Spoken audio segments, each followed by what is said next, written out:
اسرائیل Hamas جنگ کے دوران امریکہ اور برطانیہ جیسی عالمی طاقتوں کی طرف سے مظلوم فلسطینی شہریوں کے تحفظ کے بجائے اسرائیلی ریاست کی غیر معمولی عسکری پشت پناہی مڈل ایسٹ میں بڑی جنگ برپا کرنے کے اسباب مہیا کرنے کی شعوری کوشش اس بات کی غماز ہے کہ اہل مغرب یوکرین جنگ کے شعلوں کو بجھانے کی خاطر روس اور چین کو مشرق وسطیٰ کے میدان جنگ میں الجھانا چاہتے ہیں۔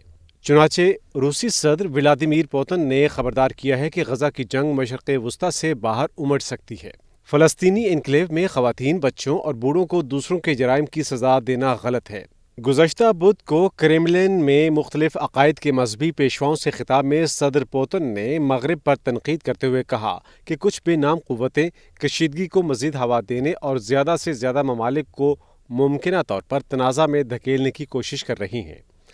ان کا مقصد مشرق وسطیٰ کی سرحدوں سے باہر بھی افراتفری اور باہمی نفرت کی لہر پیدا کرنا ہے۔ اسی مقصد کے حصول کی خاطر دیگر چیزوں کے ساتھ وہ کروڑوں لوگوں کے قومی اور مذہبی جذبات سے کھیلنے کی جسارت کر رہے ہیں۔ صدر پوتن نے کہا کہ ماسکو فلسطین اسرائیل مسئلے کے دو ریاستی حل کی وکالت کرے گا، جو ان کے بقول طویل المدتی تصفیے تک پہنچنے کا واحد راستہ ہے۔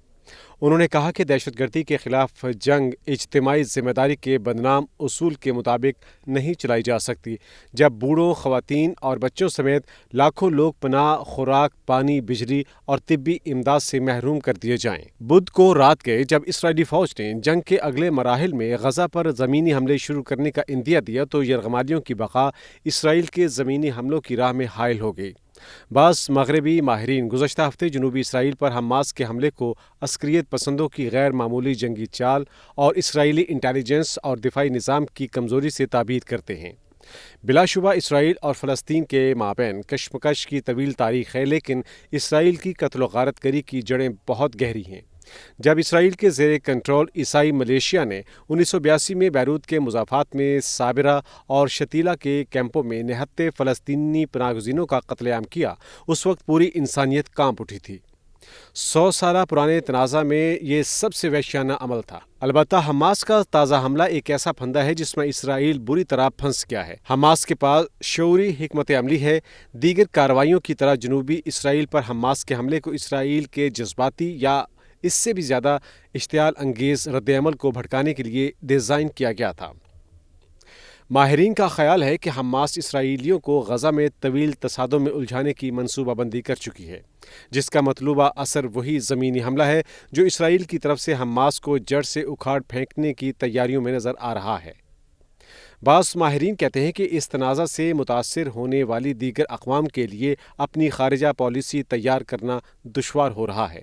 جو کچھ ہم ان ابتدائی دنوں میں جان سکتے ہیں وہ ابتدائی انتباہی علامات ہیں جو بڑے کھلاڑیوں کی طرف سے مخصوص کارروائیوں کی نشاندہی کر سکتی ہیں یا تنازع کے فریقین اور بیرونی سٹیک ہولڈرز کی سوچ کو نمایاں کرتی ہیں۔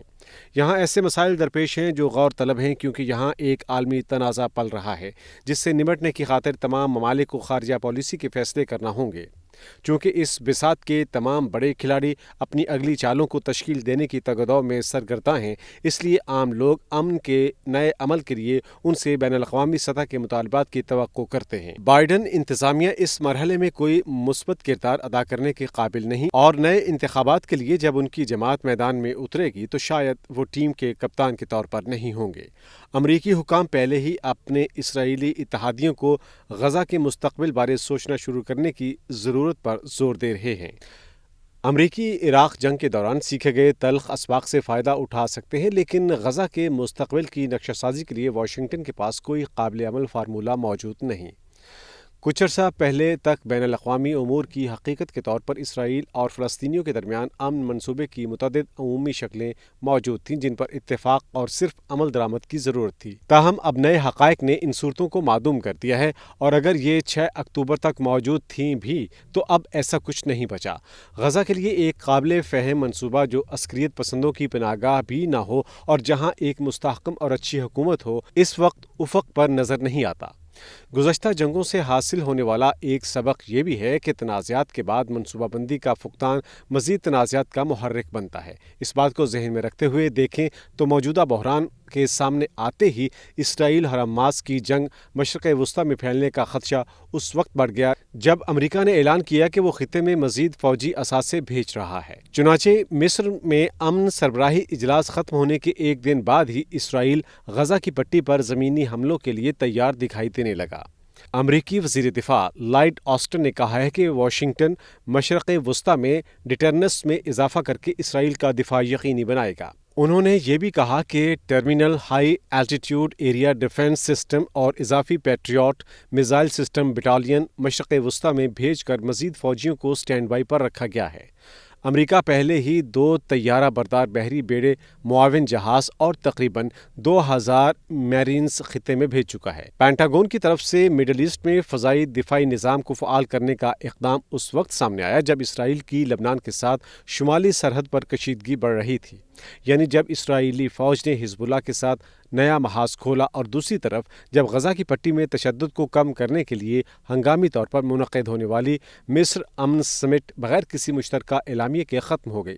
اسرائیل اور حماس کے مابین لڑائی کو روکنے کے لیے جاپان کے وزیر خارجہ سمیت اعلیٰ حکام کی جانب سے سفارتی کوششوں کے باوجود امن سمٹ میں کسی مشترکہ اعلامیہ پر سمجھوتے میں ناکامی موجودہ تنازع پر بڑھتی ہوئی عالمی تقسیم کو اجاگر کر گئی۔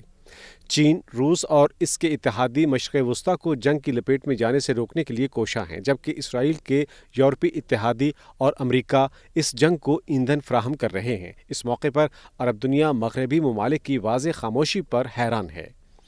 نیو یارک ٹائمز نے نامعلوم یورپی سفارتکاروں کے حوالے سے رپورٹ کیا کہ یورپی رہنما یہ جانتے ہوئے کہ وہ اسرائیل کو حماس کے خلاف حق دفاع دینے سے انکار کے سبب سمٹ کے اعلامیے پر دستخط نہیں کر سکیں گے، اجلاس میں شریک ہوئے۔ اگرچہ اس اجلاس میں مشرق وسطیٰ، یورپ اور ایشیا کے علاوہ کینیڈا اور برازیل کے رہنماؤں، شاہی خاندانوں اور سینئر حکام نے شرکت کی، مگر اسرائیل اور حماس کے نمائندے اس اجلاس میں موجود نہیں تھے، اس لیے اس سربراہی اجلاس کے نتیجہ خیز ہونے کا امکان بھی نہیں تھا۔ بالآخر مصری صدارت نے عرب حاضرین کی منظوری سے بیان تیار کیا جس میں کہا گیا کہ جنگ نے عالمی برادری کی اقدار میں خرابی کو اجاگر کیا۔ اس بیان میں فلسطینیوں کی حالت زار کا حوالہ دیتے ہوئے کہا گیا کہ عالمی رہنماؤں نے طویل عرصے سے تنازعات کو سنبھالنے اور اسے مستقل طور پر ختم نہ کرنے کی کوشش کی اور دانستہ ایسے عارضی حل تجویز کیے جو مصیبت زدہ فلسطینیوں کی ادنیٰ ترین خواہشات پر بھی پورا نہیں اترتے۔ انہوں نے بھی اس دیرینہ تنازع کے قابو سے باہر ہونے کے خدشات کو روکنے کی خاطر 2 ریاستی تصفیے پر زور دیا۔